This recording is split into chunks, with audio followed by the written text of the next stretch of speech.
जय हिंद सब लोगों को। देखिए, हमारा हम सब का जो एक सपना था कि कैसे यूपीएससी जैसे बड़े सिलेबस को कैसे उसे में पूरा किया जाए और गांव-गांव तक के बच्चों को भारत के सबसे बेहतरीन शिक्षकों से शिक्षा दिलाई जाए। इसी क्रम में जो हमारा पिछले 6 महीने से हमारा जो पूरी तैयारी चल रही थी कि कैसे इस शिक्षा को गांव के बच्चों को ये ताकि एहसास हो, उनको लगे कि नहीं शिक्षा इतना बेहतरीन हो सकता है और पढ़ाई भी इतनी इंटरेस्टेड हो सकती है। इसके लिए उसने बेहतरीन शिक्षक की भी जरूरत होती है। 6 महीने से हम सर को तलाश रहे थे ऐसे शिक्षक को। आपको ही पता है कि हीरा ढूंढने में कितना टाइम लगता है यहाँ पर। और कई लड़कों का कहना सर इतना टाइम क्यों लग रहा है, तो भैया झोपड़ी बनाने में टाइम नहीं लगती है, महल बनाने में सबको समय लगता है। तो इसी क्रम में हमें चाहिए थे इतिहास के एकदम बेहतरीन से बेहतरीन भारत के सबसे बेहतरीन शिक्षक की कड़ी में हम आधुनिक भारत के सुकरात के पास आ गए हैं। आज आप लोगों को रूबरू कराते हैं मणिकांत सर के, जो किसी भी परिचय के मोहताज नहीं है और इनके पढ़ाने का तरीका लाजवाब है।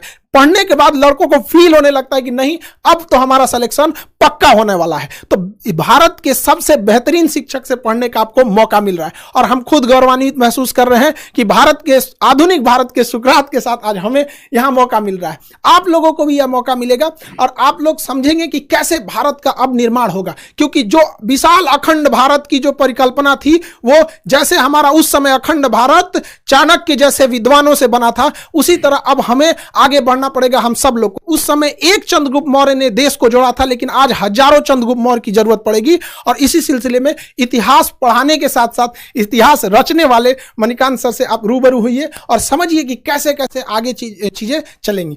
Sir thank you very much Khan साहब। पहली बात तो मैं खान साहब को बहुत बहुत इस बात के लिए धन्यवाद और ज्ञापित करना चाहूँगा कि इन्होंने इतना बड़ा मिशन शुरू किया है। और मैं अपने स्टूडेंट्स को इस बात का भी जवाब देना चाहूँगा क्योंकि काफ़ी क्यूरियोसिटी उनको होगी। कई बच्चे साइट पर भी लिखते हैं कि सर बहुत खुशी हुई कि आप इस मिशन से जुड़े हुए, जैसे खान साहब ने आपको अखंड भारत कहा। मैं आपको इस बात का अभी मैं आपके साथ कुछ शेयर करना चाहता हूँ क्योंकि मैं स्टूडेंट्स मेरा अपना मानना है और जो खान साहब का भी मैं देख रहा हूँ इनका भी यह प्रिंसिपल रहा है कि मैनेजमेंट और स्टूडेंट्स के बीच, टीचर्स और स्टूडेंट्स के बीच कंप्लीट ट्रांसपेरेंसी होनी चाहिए। तो मैं पहले आपको बताऊं कि मैंने क्यों खान साहब के इस मिशन में शामिल होना स्वीकार किया। इन्होंने पहली बात जब कही तो मुझे काफ़ी इंप्रेसिव लगा। इन्होंने कहा कि देखिए ये कोर्स नहीं है, ये मिशन है, ऐसा मिशन जिसको हम पूरे भारतवर्ष में फैलाना चाहते हैं। और ये पिछले 20 ईयर से मैं सोच रहा था। अब देखिए इन्होंने एक बात कही तो मेरे रोंगटे खड़े हो गए क्योंकि मैंने आज तक कभी इस पर सोचा भी नहीं था। मैं पिछले 30 वर्षों से इस फील्ड में हूँ, इतनी कम उम्र में ये आइडिया इनके दिमाग में कैसे आया। इन्होंने कहा कि अभी लगभग 5 लाख बच्चे यूपीएससी में अपीयर होते हैं और हम उसके नंबर्स को 20 लाख अगर कर दें तो क्वालिटी ऑफ स्टूडेंट्स बदल जाएगा, कंपोजिशन ऑफ स्टूडेंट्स बदल जाएगा और रूरल अर्बन का डिवाइड भी समाप्त हो जाएगा जो यूपीएससी में बना हुआ। ये मुझे बहुत अपीलिंग लगी। मुझे लगा कि भाई इनमें इतना जज्बा है। 5 लाख से 20 लाख, 15 लाख का एडिशंस। अब ये तो यही बताएंगे कैसे करेंगे, लेकिन मुझे चूंकि बता चुके हैं तो मैं चाहूंगा कि भाई इन्हीं के मुख से आप सुने कि ये 5 लाख से 20 लाख कैसे करेंगे।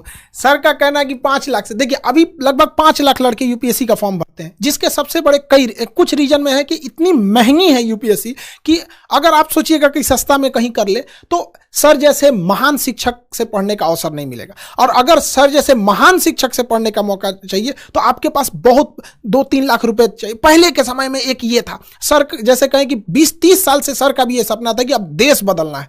तो इसी सिलसिले में अभी क्या है कि गांव के लड़कों को इतनी कम फीस में भारत के सबसे बेहतरीन शिक्षक से पढ़ने का जब मौका मिलेगा, मणिकांत सर जैसे शिक्षक से पढ़ने का मौका मिलेगा, तो नए नए लड़के जुड़ेंगे। और जो अभी 5 लाख लड़के फॉर्म भरते हैं, अब आने वाले समय में 20 लाख लड़के फॉर्म भरेंगे। तो जो पहले क्या था कि डीएम, एसपी, बड़े बड़े अधिकारियों का सिलेक्शन इन्हीं 5 लाख में होता था और ये जाके भारत के 140 करोड़ लोगों को कंट्रोल करते थे। अब क्या है, इसका दायरा बढ़ाना है ताकि ज्यादा से ज्यादा बेहतरीन लड़कों का सिलेक्शन हो सके। गरीब लड़का जो गांव में है उसके पास पैसे नहीं है तो इसका कोई अपराध नहीं है कि वो सर जैसे महान शिक्षक से न पढ़ सके। अब हम सारे लोग इसमें आगे बढ़ेंगे और ज्यादा से ज्यादा लोगों को यहां पे जोड़ा जाएगा ताकि देश निर्माण में आगे बढ़ाया जा सके। Sir thank you very much Khan साहब। इतनी बड़ी बात और मेरे ऊपर बहुत बड़ी रिस्पॉन्सिबिलिटी गिरी।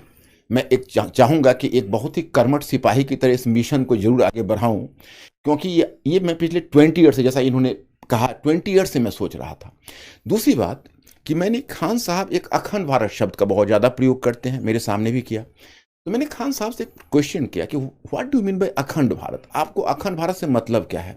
तो खान साहब ने कहा कि देखिए इसके तो कई मतलब वैसे मैं निकालता हूं, लेकिन एक जो मेरा बड़ा मतलब है वो ये है कि जैसे वल्लभ भाई पटेल ने पूरे भारतवर्ष का एकीकरण किया था जब उन्होंने स्वतंत्रता के बाद उसका एक तरह से आप कहिए तो प्रिंसली स्टेट्स का जो देसी रियासत थे उनका विलय किया। लेकिन इंडिया एजुकेशनली बहुत डिवाइडेड रहा, बहुत डिवाइडेड रहा। अब 16% साक्षरता मात्र 75% तक पहुंच गई है, तो साक्षरता का हाल है और शिक्षा का तो हाल मत पूछिए। इनका कहना है कि हम डिजिटल इस रेवोल्यूशन से हम पूरे इंडिया की एजुकेशन के इस फासला को तय करेंगे। भाई ये तो बहुत बड़ी बात है, इतनी कम उम्र में इतनी बड़ी बात इन्होंने सोची है। मतलब मैं तो चकित रह गया और मैं सोचा कि भाई इस बस को मिस नहीं किया करना चाहिए, इसको जरूर आगे बढ़ाना चाहिए। और इतने बड़े मिशन में मैं और लोगों को भी कहूँगा, मैं सारे शिक्षक समुदाय से अपील करूँगा कि इस मिशन में आए। ये बहुत बड़ा मिशन होगा और इससे सेटिस्फैक्शन मिलेगा, हर आदमी को जीवन में एक मीनिंग मिलेगी। तो और दूसरा तो ये दो इनका मुद्दा रहा और इसी वजह से मैं इस प्लेटफॉर्म पर हूं। तो मुझे लगता है कि मेरे स्टूडेंट्स लोग अभी मेरे इस क्वेश्चन का मतलब their question has already been answered. चलिए आप लोगों ने तो सुना होगा भाई, अभी मैं जुड़ा हूं और मेरे कुछ बंधुवर और भी अच्छे शिक्षक जुड़े हैं। मेरा विश्वास है और जब मैं इनकी आंखों में देखता हूं तो मेरा विश्वास और भी बढ़ जाता है, क्योंकि मैंने इतना ऑप्टिमिस्टिक इंसान अपने लाइफ में बहुत कम देखा है। ये पूरे भारतवर्ष के संदर्भ में बोलते हैं, यही अपने आप में आज तक मैं कभी ये शब्द के लिए हिम्मत नहीं जुटा पाया था, लेकिन आप इनके साथ मिशन से जुड़कर मैं भी अब हिम्मत जुटा पा रहा हूँ। सर आप लोगों की बहुत जरूरत है देश को।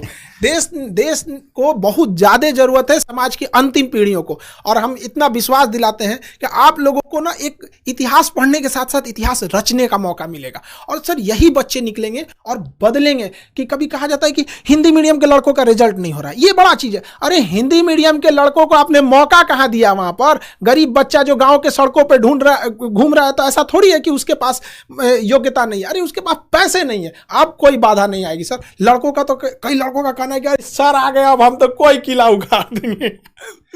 देखिए खान साहब ने दो बातों को मैं कहना चाहूँगा। खान साहब का एक मुझे प्लान बहुत अच्छा लगा, जैसे एक हिंदी मीडियम तो रहेगा, लेकिन मैंने एक देखा खान साहब कि हिंदी मीडियम में जो बच्चे होते हैं उनके मन में कहीं ना कहीं अंग्रेजी के लिए एक ऐंठन होती है। और आप ग्रामीण क्षेत्रों में ऐसा देखेंगे कि इंग्लिश लोग लिख लेते हैं लेकिन इंग्लिश बोल नहीं पाते हैं। आप गौर करके देखेंगे इंग्लिश समझ लेते हैं लेकिन इंग्लिश में अगर उनको एक्सप्रेस करने के लिए कहा जाता है तो दिक्कत होती है।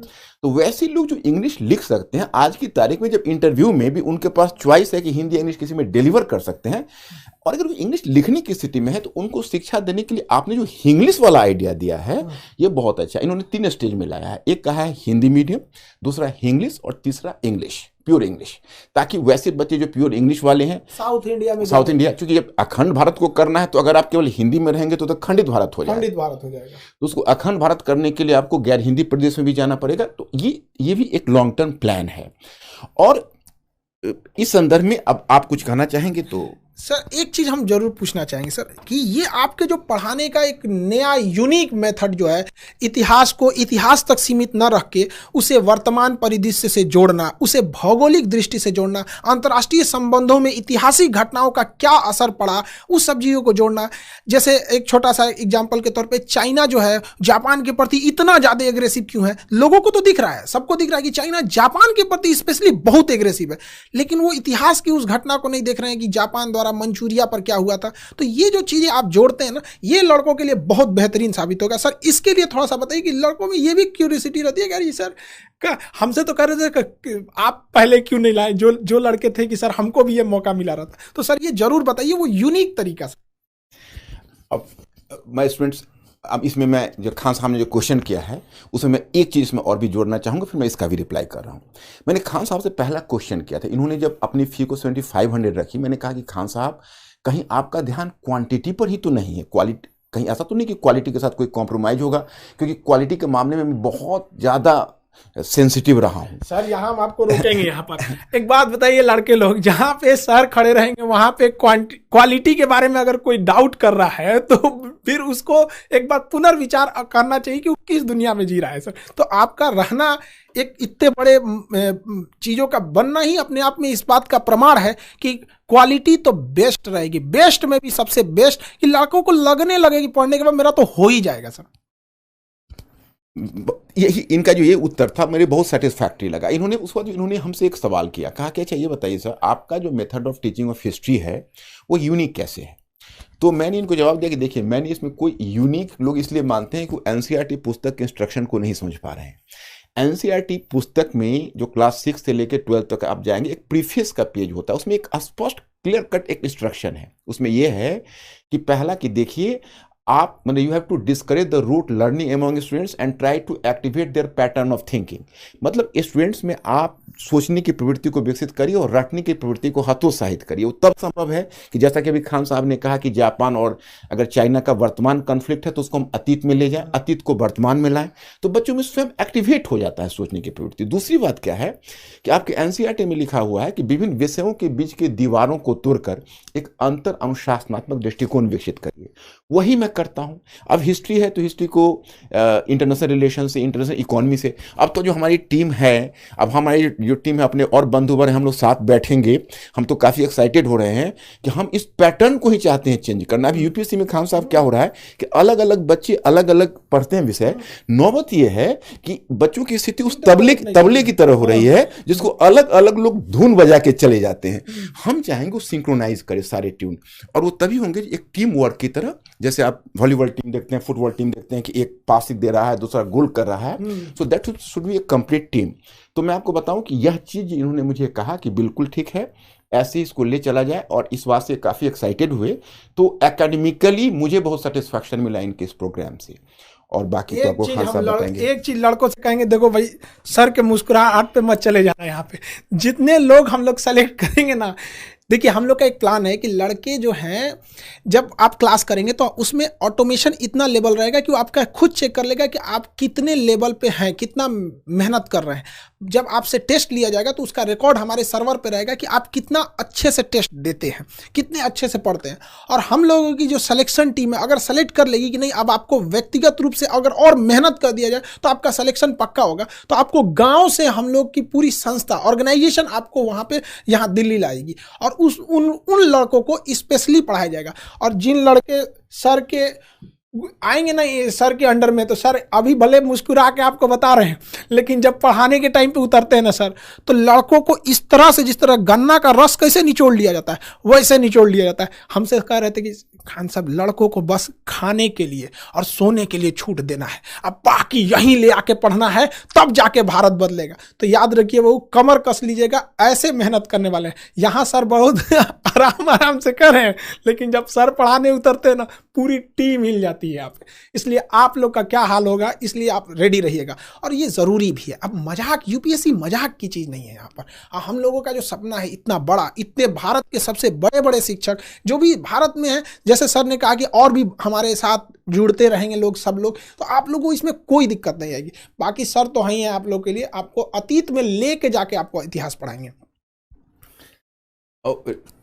डियर स्टूडेंट्स, मैं आप फिर एक बार अपील करना चाहूँगा, आप लोग डरना मत बिल्कुल। खान साहब ने थोड़ा सा ज़्यादा कर दिया। एक्चुअली है ऐसा कि थोड़ा डिसिप्लिन तो आवश्यक है। दूसरी बात है कि आप हमारे एजुकेशन सिस्टम तो आप देख ही रहे हो, आप लोग उसके प्रोडक्ट हो, और यूपीएससी में बड़ा लंबा गैप है, तो मेहनत तो करनी पड़ेगी। मेहनत में हम इतना ख्याल जरूर रखेंगे, पहले आपको विषय में इंटरेस्ट हो। सारे विषयों में हमारी पूरी टीम इस बात का ख्याल रखेगी कि पूरे विषय में इंटरेस्ट हो, और विषय में एक बार इंटरेस्ट जग जाए तो फिर हम आपको मेहनत कराएंगे, तो वो मेहनत आपको प्रेशर नहीं लगेगा, you will enjoy the classes. I am confident about the fact. तो आप बस इस बात का तैयारी रखिए। और दूसरी बात यह है कि अभी बहुत सारे प्रोग्राम हमारे पास है, मतलब बहुत सारी योजना है। इनके साथ हमने बैठ के खान साहब से बहुत चीज़ें डिस्कस की हुई है, अभी इम्प्लीमेंटेशन के प्रोसेस में है। मैं इनका जब गया हेडक्वार्टर जहाँ पर इन्होंने बनाया हुआ है, तो इतना बढ़िया इंफ्रास्ट्रक्चर इन्होंने बनाया हुआ है और इतनी बड़ी तैयारी देखकर मैं दंग रह गया। मैं अचानक से कोई ये निर्णय नहीं लिया, मैंने इनकी तैयारी बहुत है, लेकिन वो 2-10 मिनट में समझाना मुश्किल है। एक बार इसको अनफोल्ड होने दीजिए, फिर धीरे धीरे मैं अपना प्रोग्राम आपको बताता रहूँगा कि कैसे कैसे हम ये करेंगे। जब इंडिया को ही बदलने की बात है तो मैसिव स्केल पर तो काम करना ही पड़ेगा। बाकी खान साहब सर आपका हम बहुत दिल से आभारी हैं। आप इस भारत को बदलने में एक महत्वपूर्ण सेनापति के रूप में अपनी भूमिका निभा रहे हैं। और देशवासियों को भी हम कहना चाहेंगे बाबू कि जिन लड़कों को ऐसे गांव में बैलगाड़ी पर जीवन बिता दिए, अपने गांव का सर लड़का मेहनत करके, एक हमारे यहाँ लड़का आया था सर पढ़ने, वो नदी से बालू निकाल के भरता था और उस पैसे से फीस देता था। हम कहे कि भैया ये फीस लेके हम भगवान को क्या मुंह दिखाएंगे, तुम सफल हो जाओ, यही मेरा सबसे बड़ा फीस है। तो जो लड़के इन बैलगाड़ी पे जीवन बिता दिए ना, हम आप बच्चों को कहते हैं मन लगा के पढ़ाई कीजिए। आपके माँ बाप को हम इस एम्बेसडर में ना घुमा दिए, हम लोग का ये सपना है, तब आप कहिएगा। अब वो गया जमाना, अब राजा का बेटा राजा नहीं बनेगा, राजा वही बनेगा जो उसका काबिल होगा, हकदार होगा। अब इस अखंड भारत के निर्माण में आप सब लोग लगे रहिए और आने वाली पीढ़ियों को ये बताइएगा कि जब ये भारत को बदला जा रहा था तो उस कड़ी में हम लोग भी शामिल थे। आई होप आप सबको समझ में आया होगा और बहुत जल्दी हम लोग इस चीज़ों को जुड़ते रहे। यूपीएससी बहुत बड़ी चीज़ है। अब इतनी कम 7 से 8 हज़ार की फीस में अब सोचिए 2-3 लाख वाले फीस को इतना सप्रेस किया गया। इसमें हम सर का भी बहुत बड़ा आभारी हैं, जो सर इतने बड़े मिशन में एक सेनापति के रोल निभाने के लिए आगे आए। अब बाकी आप लोग अपनी तैयारी के लिए अब निश्चिंत रहिए। अब गांव का हर एक लड़का पढ़ाई करेगा। इंग्लिश मीडियम वाले लड़के, आप लोगों के लिए भी सेपरेट बैच रहेगा। साउथ इंडिया के लड़कों को हम छोड़ कैसे सकते हैं? अखंड भारत में साउथ इंडिया छोड़ दे तो अखंड भारत कहाँ रह गया? वहाँ पे सबको जोड़ा जाएगा और हम कोशिश करेंगे इस व्यवस्था को और बेहतर निरंतर कैसे बनाया जा सके। आई होप आप समझे होंगे। मिलेंगे नेक्स्ट क्लास में। जय हिंद।